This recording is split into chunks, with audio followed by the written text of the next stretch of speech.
free my mind, open my heart with the whispers of truth, to live a conscious life, to live a conscious life on the growing edge, on the growing edge.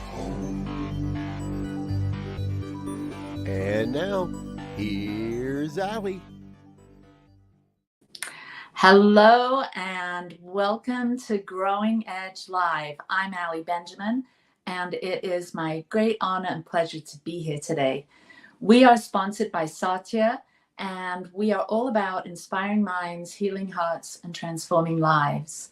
And so every Monday, we jump on and we interview, have a conversation with a unique individual, a soul-centered being that is channeling their time, their energy, their resources, their love, their creativity into doing good works in the world.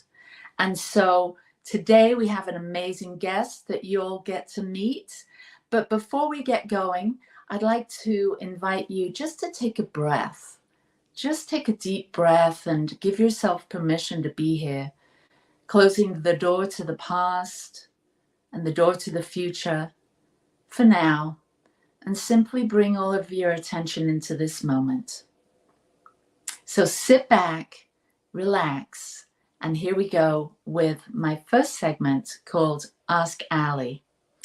And I have a question that Blair sent in to me, and it says, "Hi Allie, I've been working in sales and I'm not enjoying it like I used to.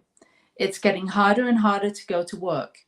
I have a deep sense that there is more for me. I'd like to explore my options, but my job is so demanding. By the time I get home, I'm exhausted and mentally drained. I eat, I watch TV, and go to bed, and the next day do it again. I am stuck in a rut, and I'm losing hope for something better, something more meaningful. I have a lot of conflicting thoughts and feelings about what to do." Well, I'm sure many of us can relate to this. And Blair, I do have some thoughts about this. I know that when we're stuck in a rut, when we're spending all of our time and energy doing something that doesn't really light us up, it can be mentally, emotionally, physically, energetically, and spiritually draining. And so it sounds like it's time for a little bit of a course correction. And so, like the old saying goes, if we keep on doing the same thing over and over again, expecting a different result, it's probably not going to happen, and it's going to cause us to go crazy. So it's time for some change. So you might like to try. This is something that I do every morning to get myself on track. And it's not only reserved for those times when I'm feeling out of sorts or overly stressed with what I'm doing. I do this on a regular basis. I've made it a habit, and it's become something that I really enjoy. And over the course of me doing it for many, many years now, it becomes a beautiful way to connect to that part of me that is beyond the linear thinking mind. It's that deeper mind, that more expansive, creative mind within me. And so here it is. This is what I do every morning.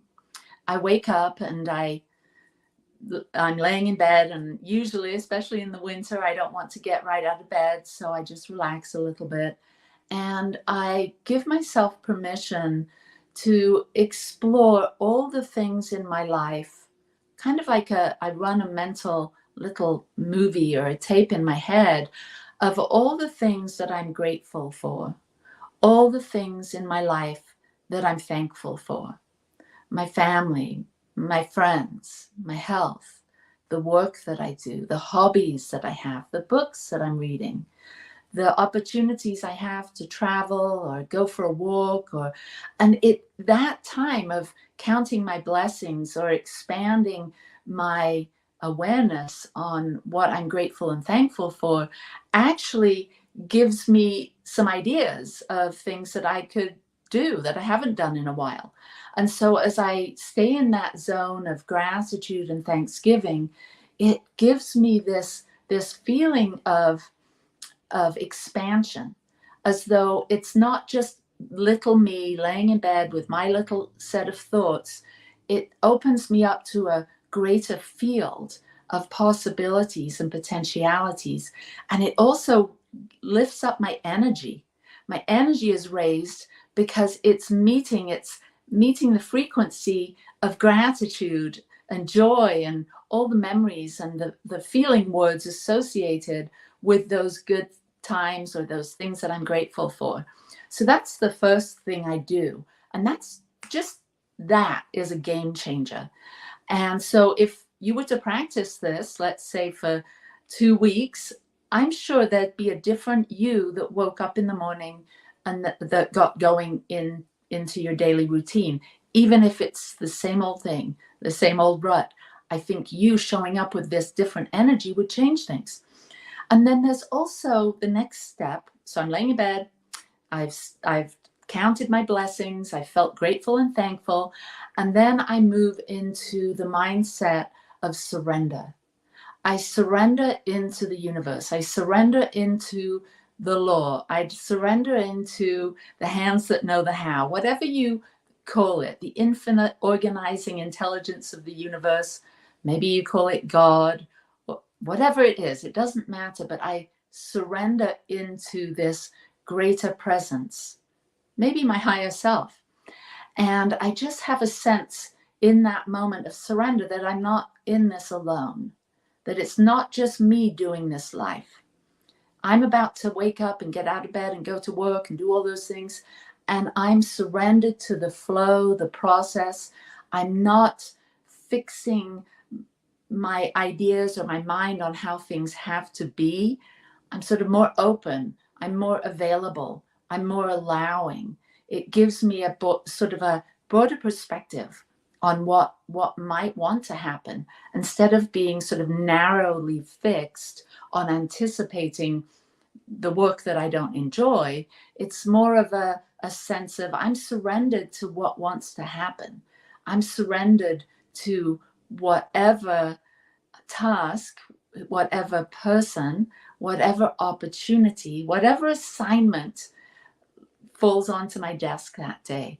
And I surrender to it, knowing that it's all going to be for me, that whatever occurs, whatever presents itself, is going to be an opportunity for me to expand, to grow. So with this sort of mindset of curiosity, of openness, it then it sort of opens up our eyes a bit to see maybe things that we haven't noticed before. Maybe we see bigger possibilities.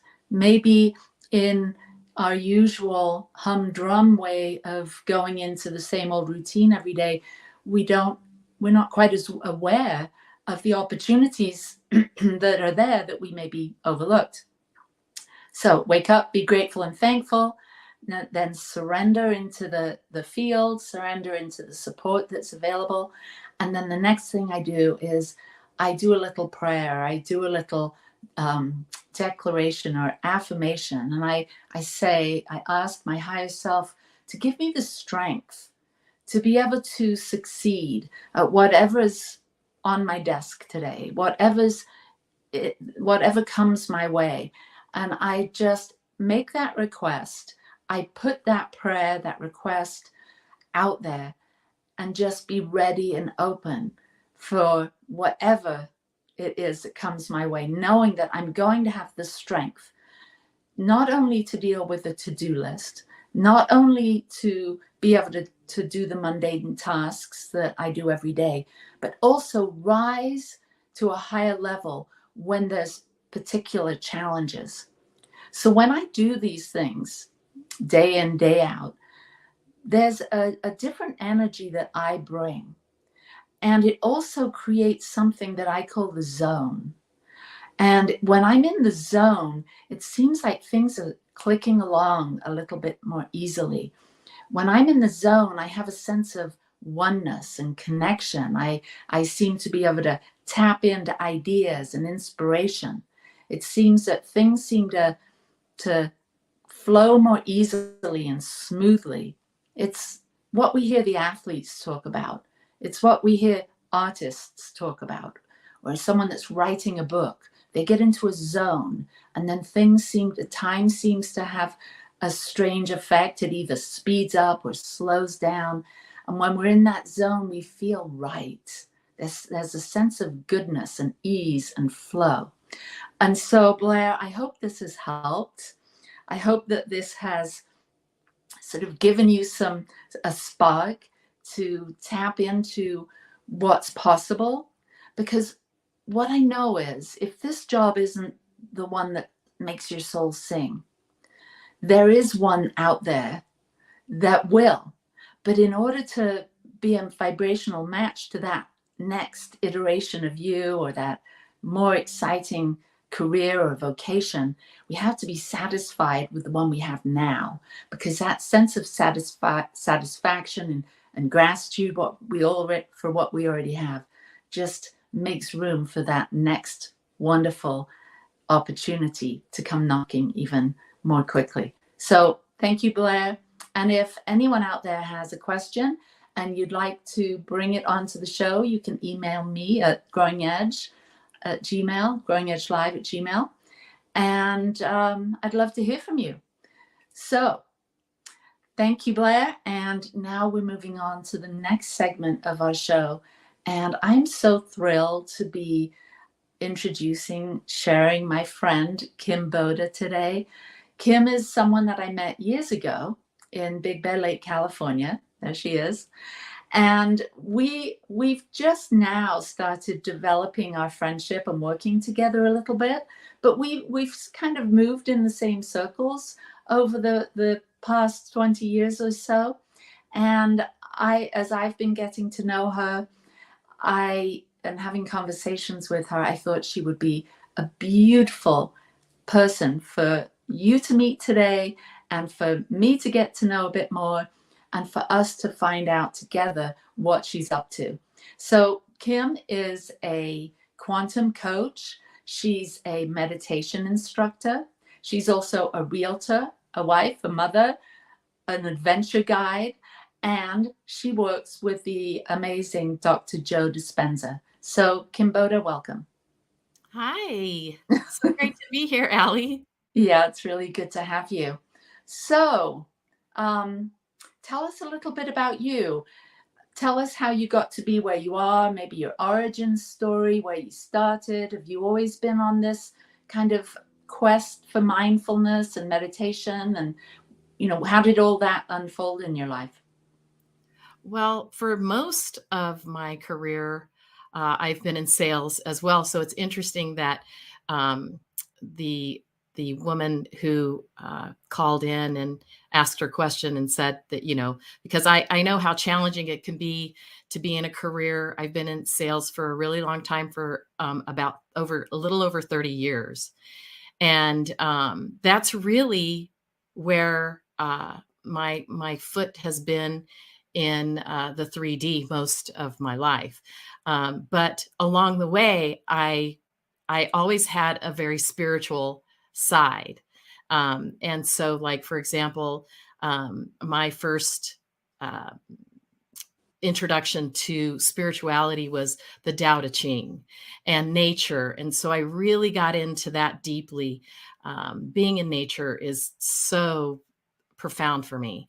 And the perfection of nature, and, just the beautiful patterns of leaves. And as you can see, I'm really into sacred geometry. So I've always had my foot in sales and in spirituality, ironically. But later on in my life, when I turned 50, I realized that it was possible to make a career change. And what did that for me was having a mystical experience during a meditation. And I got a glimpse of divinity. And so the the experience was so profound that I literally did a 180 after that experience. And I became trained to teach meditation. And I also met Dr. Joe Dispenza because I had the mystical experience in an event, a meditation event that he was facilitating. And I wanted to understand what it meant. Well, can you tell us a little bit about that? Yeah, so I was doing what's called a pineal gland meditation. And what was interesting is that I didn't even know what a pineal gland was until maybe, by doing his work. So I was introduced to it that way. And I was really flabbergasted that information has been hidden from human beings. I mean, the fact that it's part of our anatomy.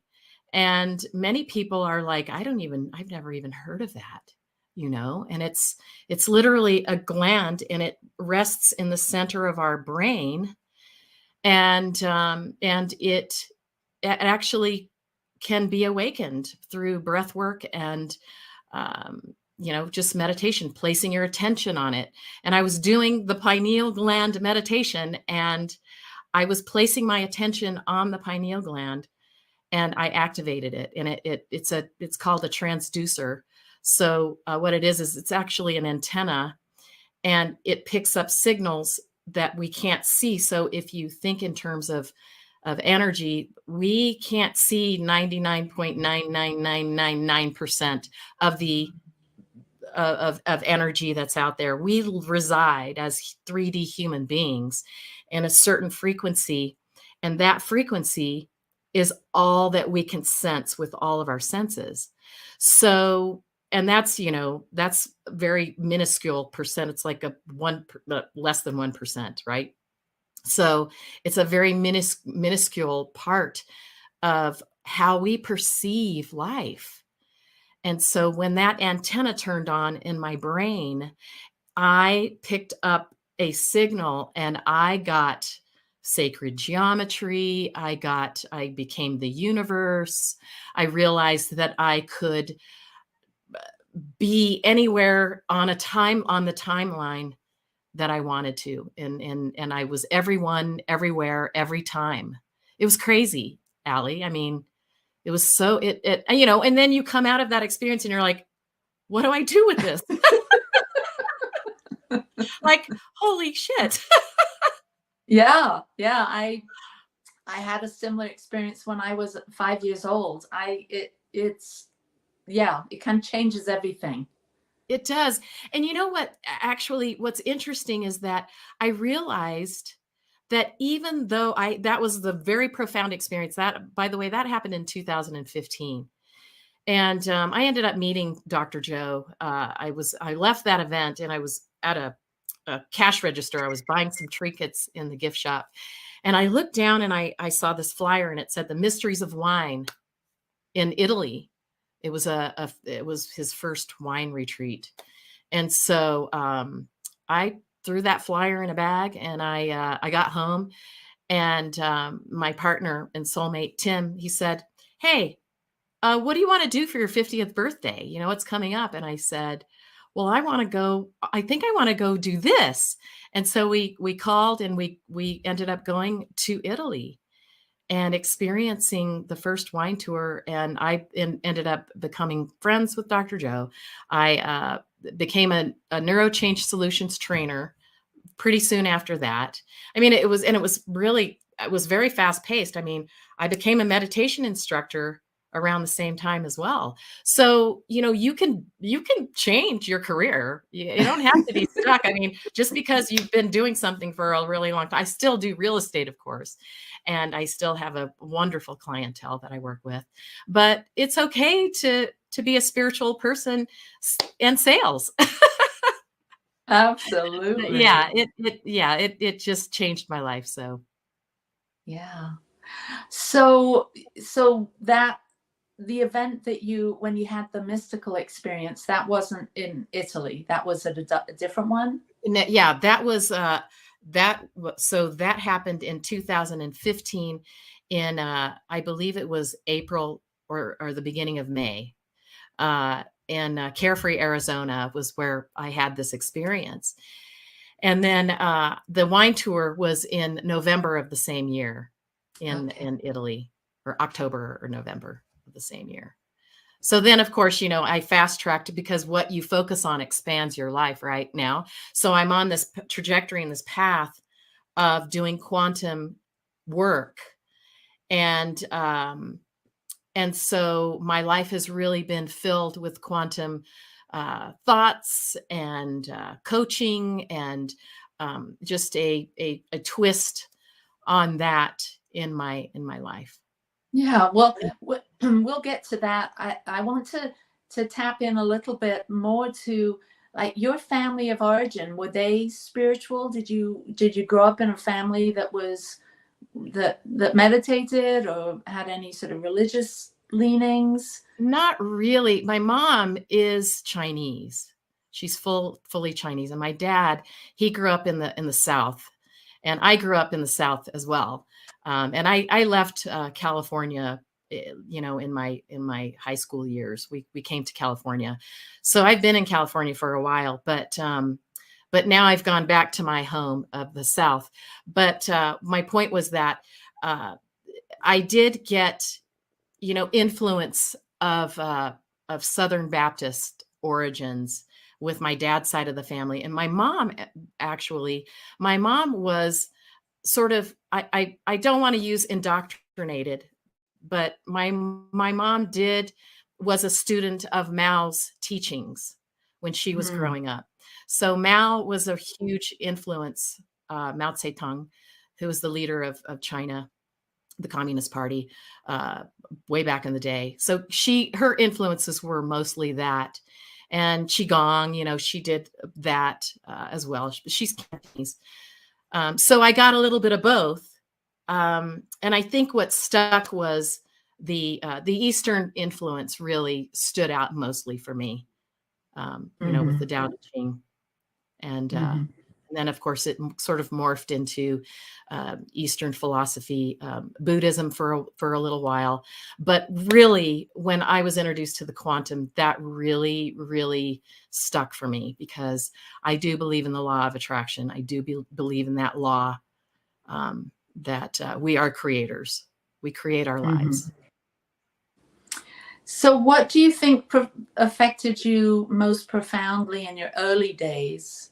When you were still living at home with your folks, and what was it that affected you to sort of spark you to be who you are today? Nature, being out in nature, growing up in the Great Smoky Mountains in the Appalachia Mountains,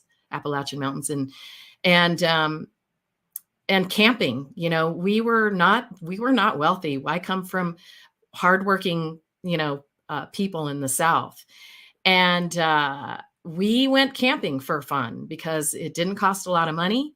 And we would just load up the pickup trucks and go to this place. It's called Couch Mountain. It's in North Carolina. And it was acreage property that a friend of the family owned. And he would allow us to go up on top of the mountain, and we would find this huge meadow. It was hundreds of acres, and it was just us and cattle roaming everywhere, right? There was a big, huge fence around the acreage property. But we ended up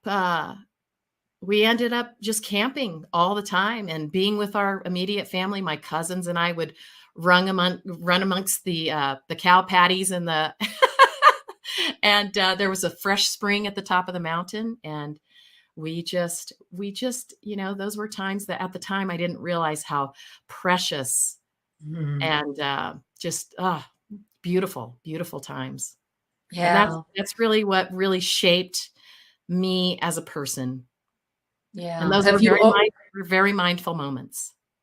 Have you always been drawn to live in very beautiful natural settings? Yes, very much so. I live in Big Bear Lake, California. I'm surrounded by national forest, and you are, that's where you and I met each other. at the spiritual center. And so there is a beautiful reverence about having access to nature. I think it's really important. Water, running water, or a big body of water, and just being able to hug the trees physically. Yeah. So when you're out there in nature, and I'm thinking of some of those, have you hiked up to the lodgepole pine and been up there? Yeah. There's some just amazing, pristine spots in the San Bernardino Mountains there, just outside of Palm Springs and Joshua Tree. That's where Big Bear Lake is. And have you been able to go out and meditate and have these sort of quantum experiences out there? Well, sadly, once you have a mystical or a quantum experience, you begin your, the trek of chasing it. And I've since, had to be careful, because there's just beauty and mysticism all around us. We just need to be able to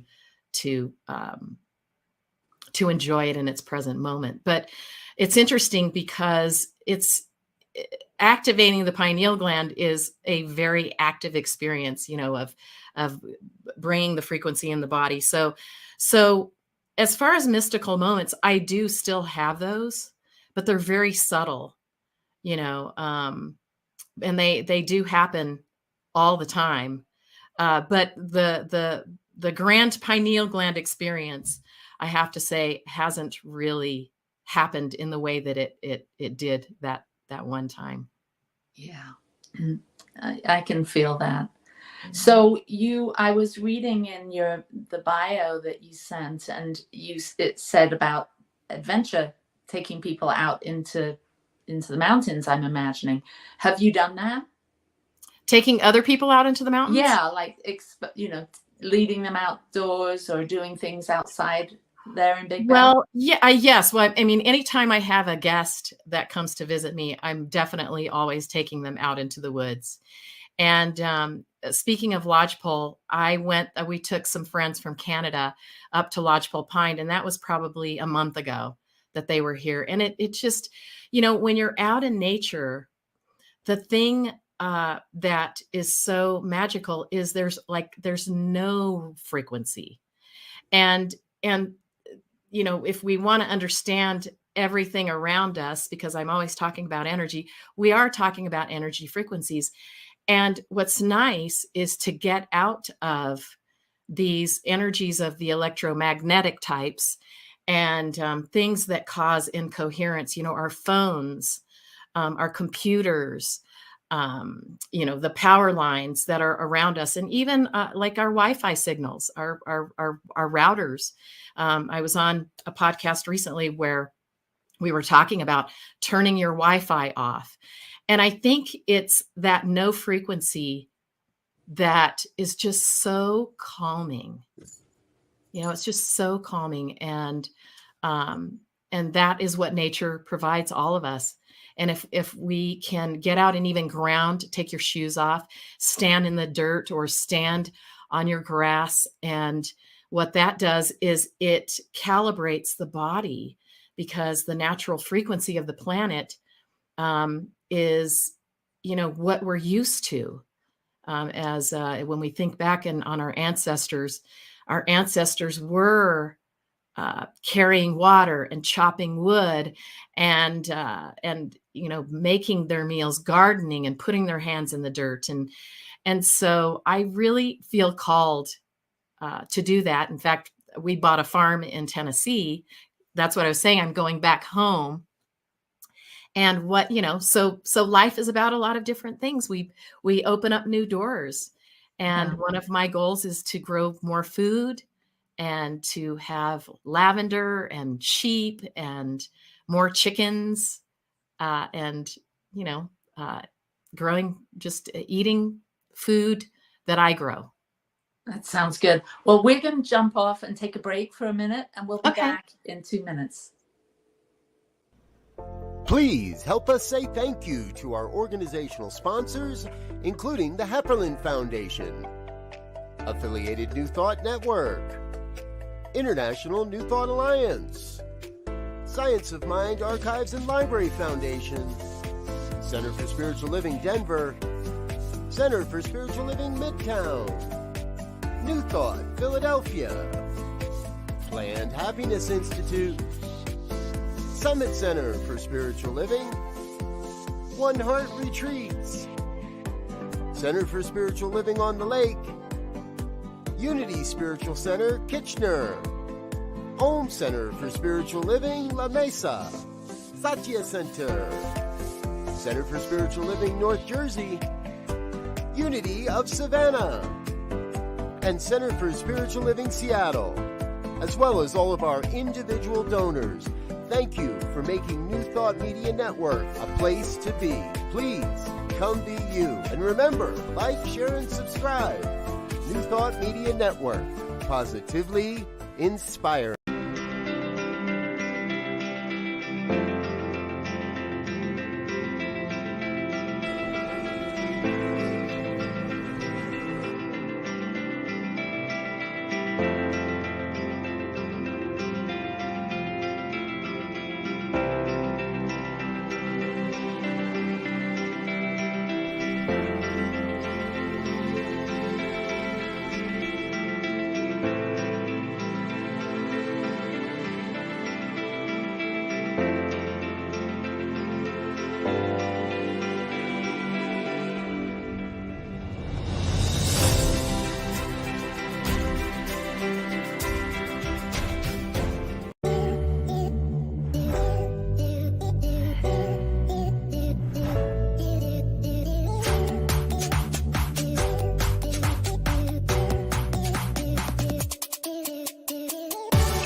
Free my mind, open my heart with the whispers of truth. To live a conscious life, to live a conscious life on the growing edge. On the growing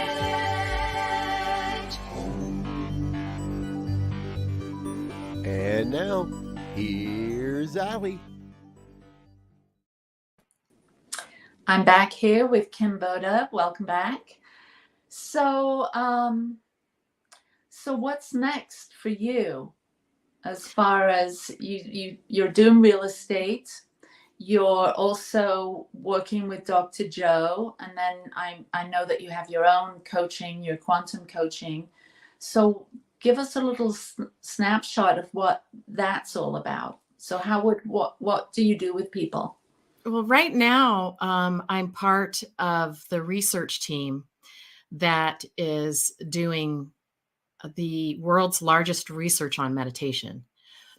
And so there's sort of an affiliation happening between Dr. Joe and the UCSD research team. And so what we're doing right now is I'm on the brain mapping team. So I'm helping to facilitate brain mapping. So while we're at these events, we are sometimes facilitating over 2,000 people at these events. And it was a great opportunity to do this research. And I know Dr. Joe's been really wanting to do that for a really long time because he is a scientist. You know, I mean, he's got a scientific way of teaching. And that is what really resonated with me as a student, is that, you know, it's about science. It really is. I mean, we can be in the 5D and just really tap into all this mystical, beautiful, amazing work, and we do. But there's also the aspect of research and science and bringing, you know, I mean, we are having people at these events that are spontaneously healing. And the human body is a incredible, powerful thing. We're incredibly powerful. We can heal ourselves. And so we're taking, blood, urine, brain mapping. We're using other different things. And I encourage people, if you want to know more about this, you can go to Inner Science Research. They have an Instagram account where they've been posting quite a bit. Inner Science Research, I believe. You know what? I'm going to have to give you that website so they can go to it. But all of the research is there. And also they can find the information on Dr. Joe's blog, because he blogs. He's got the most amazing blog that you can find all this information on the meditation. So I get to be a part of this meditation research. And, I don't really want to go super into it because it's not mine to really go into, but I am a part of it. I'm super grateful. It's an amazing team. We have nurses, scientists, doctors that are involved, and just really basically kick-ass people who love doing the work, who do the work, and they do the quantum work and create their lives. Oh, thank you. Inner Research. Yeah. Awesome. Thanks, Mike. So I know I really want to talk about what you do, but I'm also interested in what happens. Well, what I do is part. I did want to clear that up, but I do specialize. Wait, I just have one question. When you're doing all of these things with him, and I know that some of it's not all like at big events, that like doing this research is probably with smaller groups of people sometimes, maybe, I don't know, but I've listened to lots of his meditations, really enjoyed them. I've read several of his books, really, really love it, done book studies with other people. What are some of the big things that you've personally seen, like manifestations, healings, like that have been significant, that would be like something that you could share that might help someone that's watching today say, oh, well, maybe I should go and research him, or maybe this is a path for my healing? Or is there, like, what kinds of results is he getting from the work he's doing? Okay, well, I think where I should start is, what's interesting is I think a lot of people, when they think of the quantum work, they think of manifesting abundance. And I was brought to the work because I had to come through the real estate downturn back in 2010. It was at the height, and I pretty much lost everything. So when I first came to the work, I wanted to heal myself. I wanted to heal my depression.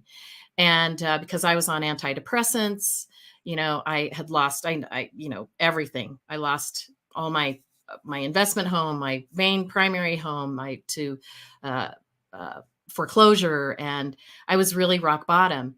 And so I just wanted to understand how, I wanted to pick myself back up again, and I was in survival mode, basically. But what's really great about the work that I'm seeing now is I created abundance and much, much more, obviously. And when I did have that mystical experience, I realized that it wasn't about money, and it wasn't about, power. And it's about love. It's about connection. It's about being one with everything. I got that 1000%. That was so clear to me, that we're all connected through energy, right?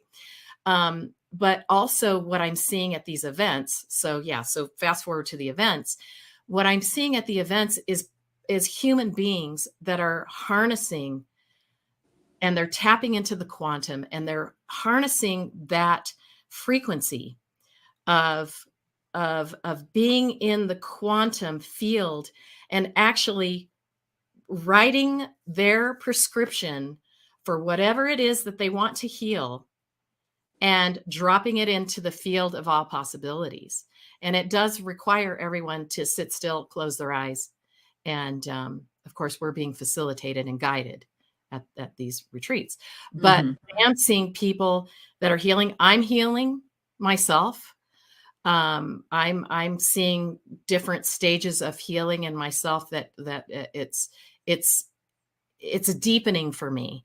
But I have seen people cure cancers. I have seen people that are, and I know it, like I didn't really understand what spontaneous healing was, but now I understand what it means. And it's using the frequency of energy, and not touching other people, but doing energy healings in a big room. And what we're doing is we're connecting as a group consciousness, and we're healing people that are in the room. So we have people that we heal in the room. So and so it's hard. I don't really want to go too deep into it because there's so much more. You can't. You simply have to experience at an event. But it's what it's doing for me is it's deepening my understanding of energy work, and it's deepening my understanding of how important it is to really mind what you're thinking at all times, because it all starts with a thought. Everything begins with a thought. Yeah, I can see one of the comments here from Michael: consciousness creates, and your abundance made manifest. Kim, thank you for sharing. So yeah, it is. It has, and now abundance to me is bringing everyone in the world together, and getting rid of separation. That's really what it's all about. It's anything that separates us is really not in our best interest. It's all about it's all about community right now. And I see that in my community. Yeah. So have you found your purpose? I know we're always at the threshold of a new beginning or reestablishing our purpose, but has that been something that you've been able to identify, and if so, how is that purpose or that vision or that dream of yours manifested as your life? How is it reflecting in your everyday life? Well, yes. I mean, as I was saying, I do believe we can change our future on a dime. We can just make one choice and then begin to create from that. And what I want to do, my purpose is actually to help people get clarity on what it is that they want to do, and how, and give people higher, help facilitate through my quantum coaching to help people with higher levels of success, well-being, and engagement in life. And this is a really particularly complicated time right now. I believe we're seeing a lot of interesting spiritual forces that are opposing one another right now. And I mean, I can feel it. I felt it for many years now. And I absolutely know that we're not crazy. And it doesn't, we can trust in that when we feel that. And so my purpose is to help others gain clarity and to not lose sight, because it's challenging for me. So I can only imagine how challenging it is for other people. And what I'm doing is, like you were saying, it's all about our habits. It's all about just getting right back on the horse when we fall off, and sticking to those tools of gratitude, and staying productive as possible, and remembering that anything that is taking us away, the negative news, anything that's negative, and really going within, staying positive by going within and letting go of the things that aren't really serving us, right? Absolutely. So what do you do to stay on course when you're facing a struggle or a challenge? Again, I go back to nature. I get out and I hike. You'll see me on Cougar Crest 2 to 3 times a week. And you might even see me. There's a tree on the trail, and I've got my arms around it, and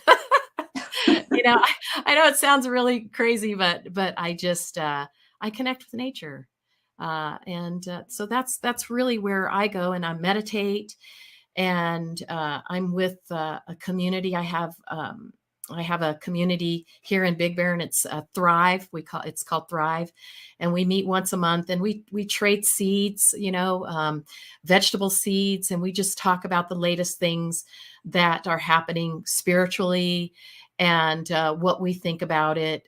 We talk about other ways of financial systems. For a little while, we were talking about crypto and cryptocurrency and where things are going, the bartering system, and how we can help each other through challenging times. Yeah, I remember there was a group that met here in Salt Lake, in Utah, where I am, and it was based on gift exchange, not so much bartering. I'll do this for you if you do that for me, but more the premise of, these are the gifts that I have. And so everyone would just come to the group, the meeting, and share what gifts they have. And then there could be someone said, well, I remember my husband, Michael, said, well, I've got, strong muscles, strong back, and a truck. That was what he had. And then my gift was, I'll pray with you. And so people would just say, I'll go for, prayers with Ali, or I'll take Michael up on his strong muscles, back, and a truck. And somehow it just all works out, when we're just giving our gifts so freely, and we know that we're being in service of one another, that it doesn't seem to be like a cost. It seems to actually fuel rather than deplete when we're in that sort of gifting mentality, or supporting and serving one another. I love that. Yes, it is about community right now, and that's where I'm actually expanding more and wanting to create a bigger community. So I'm working on that as well. It's it's a work in progress too. There's a great book. I went to see this Charles Eisenstein speak. I don't know if you've heard of this gentleman. He's authored many books, and our mutual friend Beth, who we also had on the show, had read his Sacred Economics. Oh. And the book that when I met him, I did a workshop with him and purchased his book. It's called The More Beautiful World Our Hearts Know Is Possible.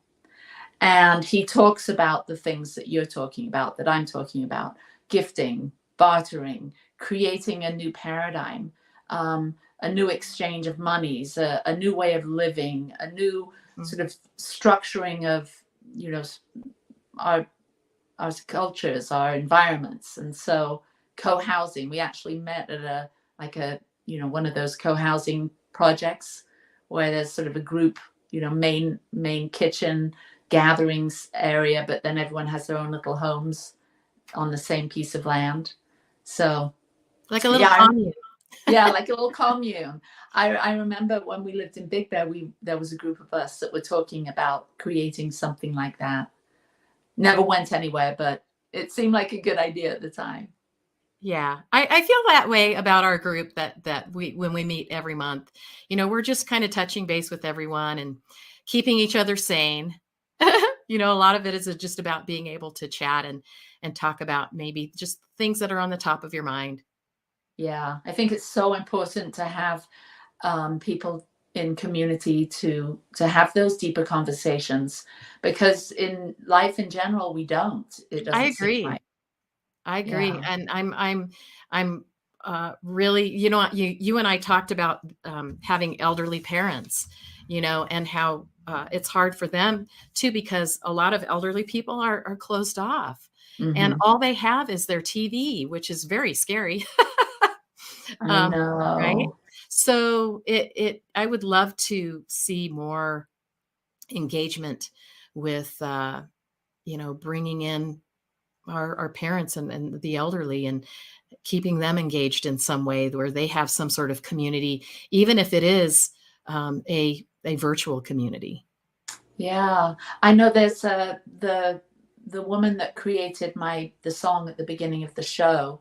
I don't know if you had your volume up or you heard it. Oh It's yeah, I watched the Leslie whole thing. Monroe, and she does all kinds of musical stuff. It's almost like a ministry. She's not a minister, but she goes to nursing homes and takes her keyboard and does sing-alongs and really, brings a lot of joy to I love seniors that. that are locked in.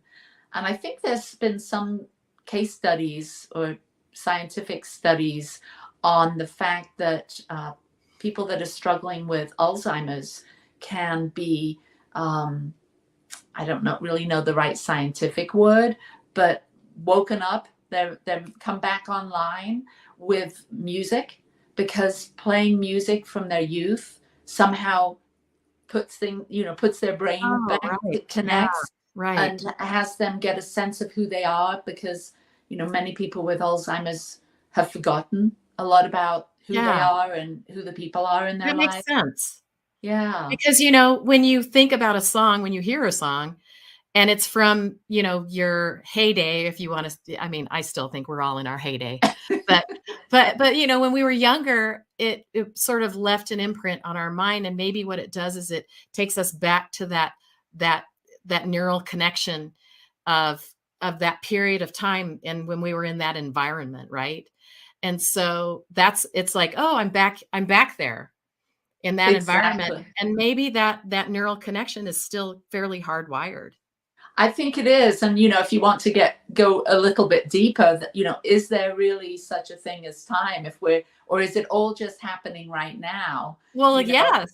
So we're Yeah. just going to that kind of dimension that, in our 3D world, we're saying is in the past, but it's actually still there, and we can access that younger self or those heydays or what have you. Well, yes. And that is a very good point, because in the quantum, we can be everywhere and any time, everywhere and every time. So if there is no time, I do believe through the healing work that we're doing, all of us as a collective on the planet, I believe that is also about changing timelines. And actually, I don't want to use the words going back to that timeline, because it's not going back. It's tapping back into that timeline and actually feeling uh, how the body felt at that moment in time. Does that make sense? Absolutely. You know what Yeah. I'm saying? Yeah, Like, I and take my clients yeah, through a process where we visit a time where they were really on fire with something, really lit up, really in a place of high joy and flow, and in the zone, like I was talking about, and have them sort of connect with that energy. It's like right there within them. it And is. so it's within us, and when we can like tune into that dimension, that's really all the fuel we need to create a new reality. Absolutely. And I do believe that many people who are spontaneously healing are tapping into that quantum timeline, if you will, and their bodies are remembering where they were before Right. they got sick, or before they manifested something that wasn't serving the body. Right. And then there's this other wonderful idea that I've been thinking about, and it's about actually falling in love with your future self. And so you start to develop like this intimate relationship with, let's say, your 88-year-old self. And you start to ask her or him, how can I serve you? What can I do today that's going to benefit you and have create more flow and ease in your life, our life, the life, you know when you're Yeah, 88. And so there's this dynamism of information and energy that's being, not necessarily moving forward in time, but just going into that dimension, that, that other reality where we are 88, or, so Yeah, your higher self. yeah, That exactly. higher self timeline and tapping in. Yeah, I've had many, I've had a very good relationship with my higher self. And I do call on my higher self whenever I'm challenged, for sure. Yeah. So I can't believe we're at the end of the hour practically. That's how it And works with you and I, though. yeah, I know. And, maybe you can come back at a later date, and we maybe could, because I know that you and I are doing some Enneagram work, and once we've kind of nailed some of those details down, we could come and talk about that. But before we go, the song, What the World Needs Now is Love, Sweet Love. It's been on my mind a lot lately. And so that's my question to you, Kim. What does the world need now? It needs unification and wholeness. Oneness is really what stands out for me. And the way that we get to that, there are many, many different ways, of course, but really it's to heal ourselves. That's our number one thing, is if that we can do our dark work, if we can do our shadow work, if we can really start with ourself, and what that looks like is it's getting quiet. It's looking at the things that trigger us, and that's the dirty work. It's not fun. It's not fun work, but it's a journey to heal the self, and it's a journey of self-love.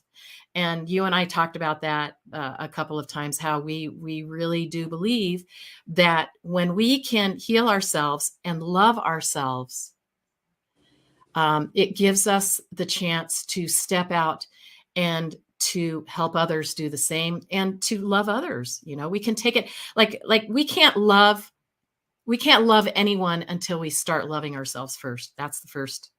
That's the truth. And you heard it here. And we're going to have to go. Thank you so much, Kim, for being here today. And thank you for watching. And next week, we're going to have Dr. Michelle Whittington. She's going to be our guest. And so thank you very much. Thank you to New Thought Media Network. Mwah. Love you.